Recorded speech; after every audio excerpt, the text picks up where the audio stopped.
حضرت سیدنا ابن عباس رضی اللہ تعالی عنہما نے فرمایا علماء کرام، جو علماء ہوتے ہیں، علماء کرام مومنین سے 700 درجے بلند ہوں گے، 700 درجے بلند ہوں گے۔ ہر 2 درجوں کے درمیان 500 سال کی مسافت ہے، ہر 2 درجوں کے درمیان 500 سال کی مسافت ہے۔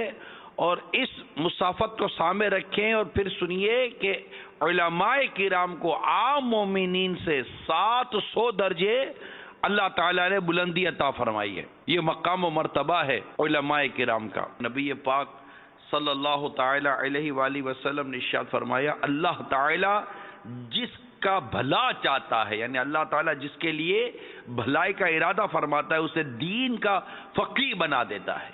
مفتی احمد یار خان نعیمی رحمت اللہ تعالیٰ نے بڑی عمدہ وضاحت فرمائی ہے، سب سنے توجہ کے ساتھ، کہ مفتی احمد یار خان نعیمی رحمت اللہ تعالیٰ علیہ حدیث پاک کے حصے اللہ تعالیٰ جس کا بھلا چاہتا ہے، جس کے لیے بھلائی کا ارادہ فرماتا ہے، اسے دین کا فقیہ بنا دیتا ہے۔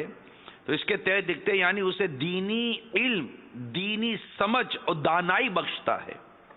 فرماتے خیال ہے کہ فقہ ظاہری شریعت ہے اور فقہ باطنی طریقت ہے، اور حقیقت یہ حدیث دونوں کو شامل ہے۔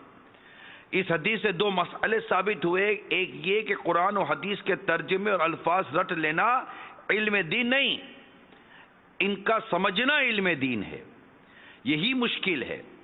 اسی کے لیے فقہاء کی تقلید کی جاتی ہے، اسی وجہ سے تمام مفسرین و محدثین و ائمہ مجتہدین کے مقلد ہوئے، اپنی حدیث دانی پر نازا نہ ہوئے۔ دوسرے یہ کہ حدیث اور قرآن کا علم کمال نہیں بلکہ ان کا سمجھنا کمال ہے۔ عالم دین وہ ہے جس کی زبان پر اللہ تعالیٰ اور اس کے پیارے حبیب صلی اللہ تعالی علیہ وسلم کا فرمان ہو، دل میں ان کا فیضان، فیضان کے بغیر فرمان بیکار ہے، جیسے بجلی کی پاور کے بغیر فٹنگ بیکار ہے۔